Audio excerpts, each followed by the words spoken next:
भी जाएगी, हमारी भी तो जाएगी।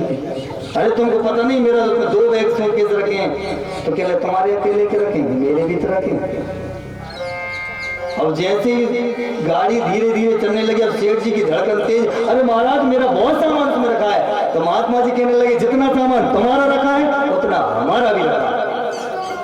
अरे मेरे कपड़े रखे हैं, तो कहले कपड़े हमारे भी रखे हैं, केवल कपड़ों का ही तुम में हम में भेद है, तो कपड़े तुम हमसे ले लेना। जो बाबा जी ने कहा तो सेठ जी जैसे ही भागने लगे तो महात्मा ने हाथ पकड़ लिया और कहने लगे बताओ कि तुम में हम में फर्क क्या है। तो सेठ जी कहने लगे मैं समझ गया कि महात्माओं में और गृहस्थ में क्या फर्क है, कि महात्मा एक क्षण में सारी संपत्ति को छोड़ सकता है और हम जीवन पर्यंत उस संपत्ति में लिप्त रहते, कभी जीवन में उसको छोड़ ही नहीं सकते। यह फर्क रहता है महात्मा में और गृहस्थ में।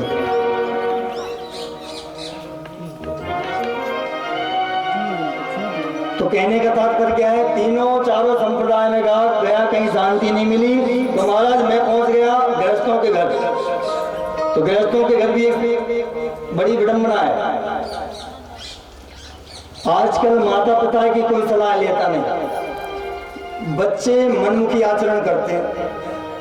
अच्छा पिताजी जब तक काम के हैं जब तक तो खूब, और जो काम के नहीं बचे तो या तो पिताजी की खटिया ढिल्लान में या फिर खेत में या खलिहान में। और सर्वत्र मैंने देखा कि स्त्रियों का साम्राज्य हो गया। अरे यहाँ तक भी ठीक था, लेकिन आजकल दोहियों में नहीं बन रही, खटपट होती है, होती कि नहीं होती। आपने देखा होगा कि गृहस्थों के घर में जब नई नई शादी होती है ना, नई नई शादी होती है तो 1 वर्ष तक तो पति कहता है और पत्नी सुनती, बेचारी क्या करे, दूसरे घर से तो आई है, सुनेगी वो। तो 1 वर्ष तक पति कहता है और पत्नी सुनती है, और जब दूसरा वर्ष लगता है तो पत्नी कहती है और पति सुनता है। दूसरा वर्ष जब लगता है तो पत्नी बोलती है और पति सुनता है, और जब 2, 3, 4 वर्ष हो जाते हैं फिर दोनों बोलते हैं और पूरा मोहल्ला क्या करता है, सुनता है। बोली राधे, ऐसी स्थिति हो गई हमारी। तो कहने का तात्पर्य आज सब कुछ होने के बाद भी दोनों में ही सामंजस्य नहीं बैठ पा रहा, बात बात पर लड़ते हैं। और भाई से भाई सलाह नहीं लेता, सलाह भी लेता है तो किससे लेता है, साले साहब से। हम भी जाके साले, इसलिए साले के विषय में ज्यादा बुराई करेंगे नहीं। बोली राधे। लेकिन वास्तविक बात एक बताएं, एक संत कह रहे थे कि दीवार बिगाड़े आरो और घर बिगाड़े, लेकिन हम तो नहीं बिगाड़ेंगे आप लोगों का घर। प्रयास करेंगे आप लोगों को घर संभल है, और जो कुरीति हैं और जो बुराई हैं वो छोड़ दें। बोलिए राधे। तो आजकल भाई से सलाह होती नहीं है। आजकल बच्ची के संबंध करना है, बेटा का संबंध करना है तो मामा जी से पूछा जाता है। लेकिन एक बात का ध्यान रखना, सलाह लीजिए भाई से चाहे वो शत्रु हो, क्योंकि भाई कभी भी गलत सलाह नहीं देगा, भाई कभी गलत सलाह नहीं देगा, इसलिए हमेशा सलाह भाई से लेना चाहिए। लेकिन क्या करें, आजकल ऐसी कुरीति उत्पन्न हो गई है, कोई भाई अपने भाई से सलाह ही नहीं लेना चाहता। कहते हैं तपसी धनवंतो दरिद्र ग्रही कली को तो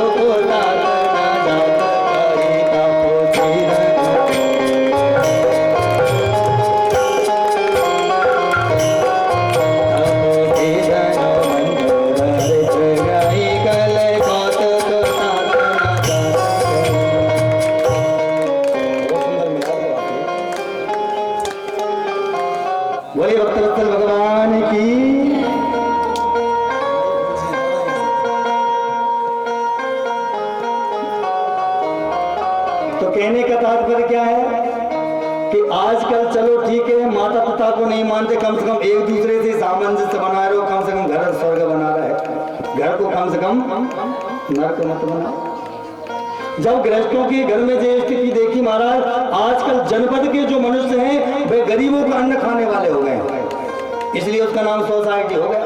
100 का आता है, 60 को बांटते हो, 40 का क्या करते हैं, पचा जाते हैं, इसलिए उसका नाम 100 का 60 को दो, 40 का 50 जाओ।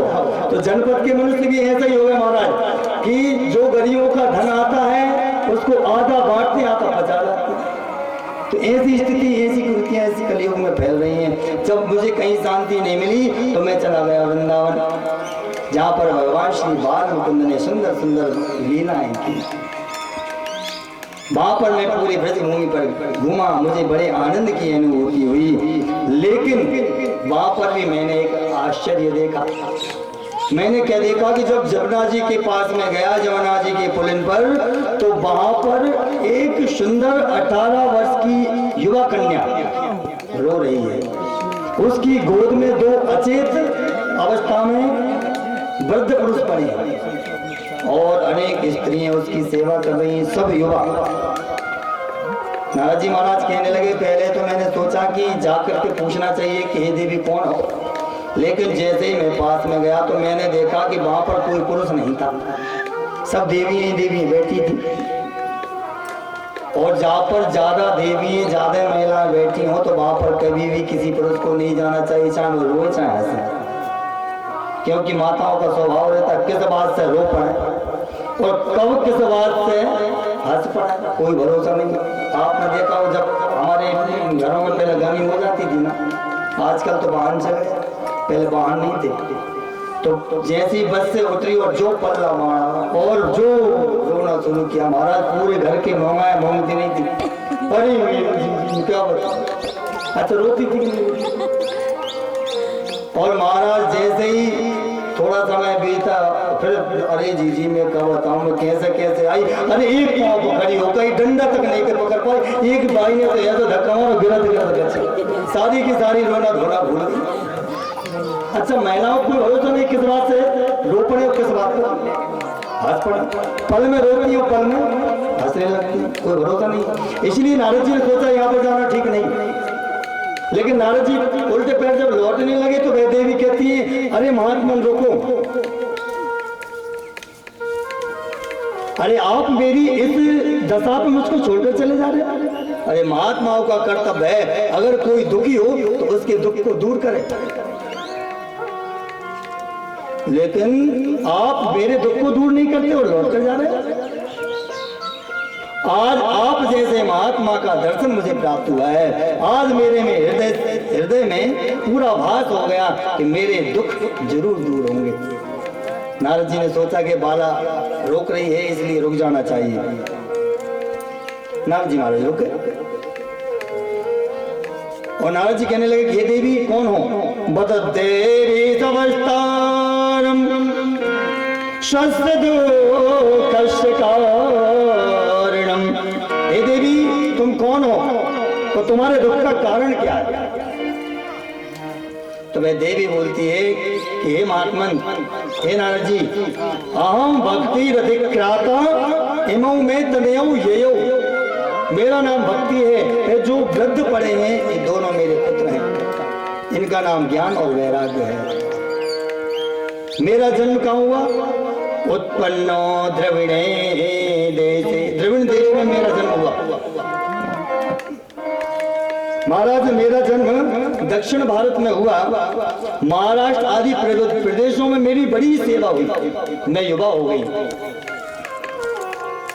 और महाराज इस कली के कलुषित पापाचरण के पाप ने ऐसा उपद्रव मचाया कि मैं और मेरे पुत्र बूढ़े हो गए। लेकिन जिस दिन से मैं वृंदावन आई हूँ उस दिन से मैं तो जवान हो गई, लेकिन ज्ञान और वैराग्य को कोई मानने वाला नहीं है, इसलिए दोनों वृद्ध हो गए। आपने देखा होगा कि भक्ति तो इतनी चरम सीमा पर है कि महाराज कुछ पूछो मत। आप तीर्थों में जाओ तो महाराज पांडाल भरे पड़े हैं, और कथाओं के पांडाल में जाओ तो महाराज भोज जन्मोत्सव मनते हैं, कुछ पूछो मत। वो रुक्मणी जी का विवाह होता है कि आनंद का पारावार नहीं रहता, और नवरात्रि जब आती तो ऐसे ऐसे गरबा होते तो कुछ पूछो मत। यह तो हो गई भक्ति, लेकिन ज्ञान और वैराग्य समाप्त हो गया। किसी को कोई ज्ञान नहीं है, जीवन में कोई वैराग्य नहीं, तो नारद जी महाराज कहते हैं कि देवी एक बार बता, जिस भक्ति में अगर ज्ञान वैराग्य नहीं है तो वह भक्ति निपुती है, और जिस ज्ञान और वैराग्य में अगर भक्ति नहीं है तो वह पंगु यानी लंगड़ा है। तो इसलिए जितनी आवश्यकता हमारे जीवन में भक्ति की है उतनी ही आवश्यकता ज्ञान और वैराग्य की है। देखो हमारा मन भक्ति में तो बहुत बनता है कि हम भगवान की पूजन करें, ये हो गई भक्ति। लेकिन अगर हमारे अंदर ज्ञान नहीं है तो हम भगवान की पूजन करेंगे कैसे? कब चावल चढ़ाना है, कब जल चढ़ाना है, कब फूल चढ़ाना है, जब ये ज्ञान नहीं है तो कैसे भक्ति होगी? दूसरी बात आ गई वैराग्य की। अगर हमारे जीवन में वैराग्य नहीं है तो फिर भी हमारी भक्ति निष्क्रिय हो जाएगी, कोई मतलब की नहीं रहेगी। जैसे कि एक बात समझ लीजिए कि एक माता जी बहुत भक्ति करती थी। भक्ति सभी करते हैं, यहाँ पर सब बैठे हैं, सब भक्ति में ही बैठे हैं। अगर आप हृदय में भक्ति नहीं होती शायद नहीं बैठ पाते, है ना? तो एक माता जी बहुत भक्ति करती थी, दिन में 2 घंटा सुबह 2 घंटा शाम को जाप करती थी माला लेकर, लेकिन ज्ञान वैराग्य नहीं था। एक दिन की बात है कि माता जी सुबह सुबह का समय था और माला लेके बैठी थी, ओम नमः शिवाय, ओम नमो भगवते वासुदेवाय, जो भी मंत्र दिया वो गुरु जी ने वह जाप कर रही थी। संयोग से चूल्हे पर दूध चढ़ा दिया,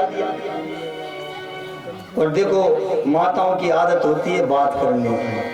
बोली राधे